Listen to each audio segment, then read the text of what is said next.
Othello has killed himself, not being able to live with the terrible and foolish monstrosity he has committed.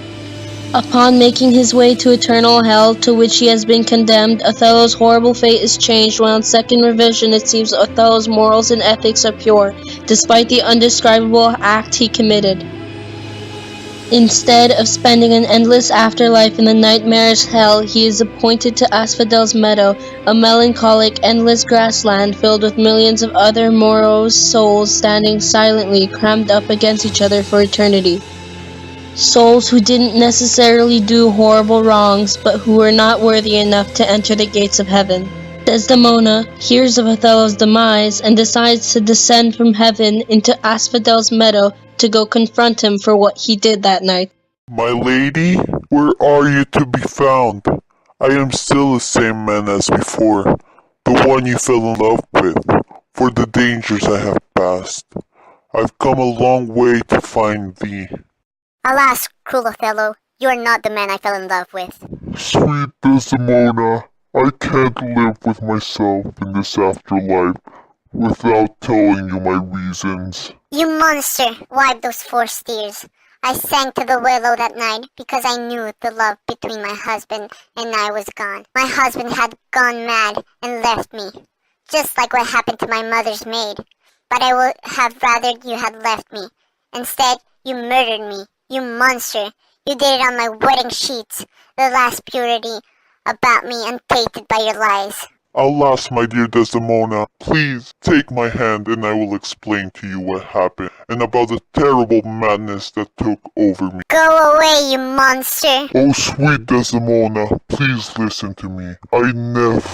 I said leave me!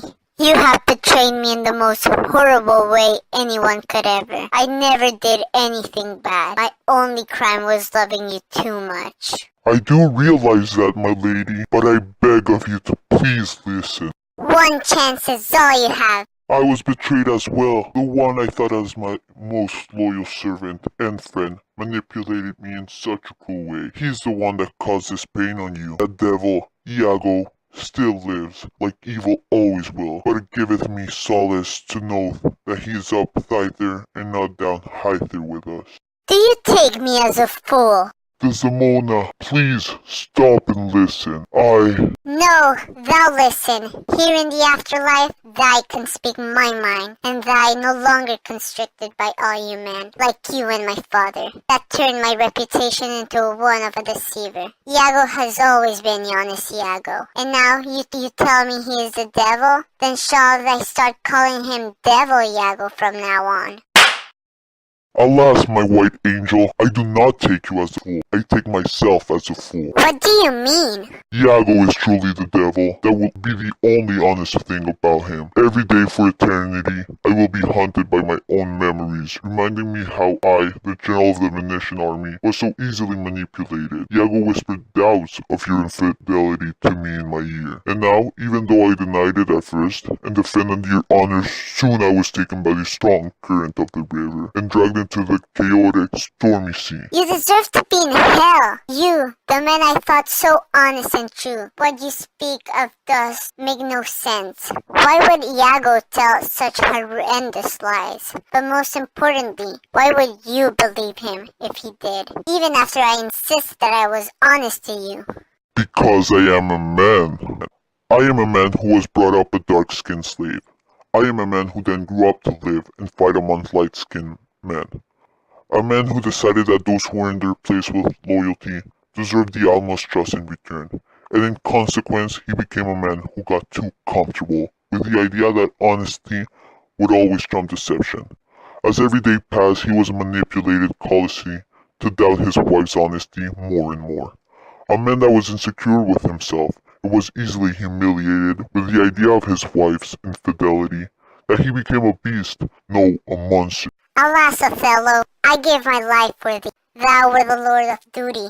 I was the one you had to believe. I was the one that would have never left your side. Please, my lady, please give me another opportunity that I can be the courageous man you fell in love with all over again. It is true that I loved you once. I can clearly see the trouble you had to go through to find me here. But you have to promise me something. I never meant to betray you. Just know I did it because I loved you too much. What is your demand? I'll do anything to have you with me forever. I want you to never let the green-eyed monster, which doth mock the meat it feeds on, take over you. I want you to treat me with respect. I want you to be the courageous man you once were.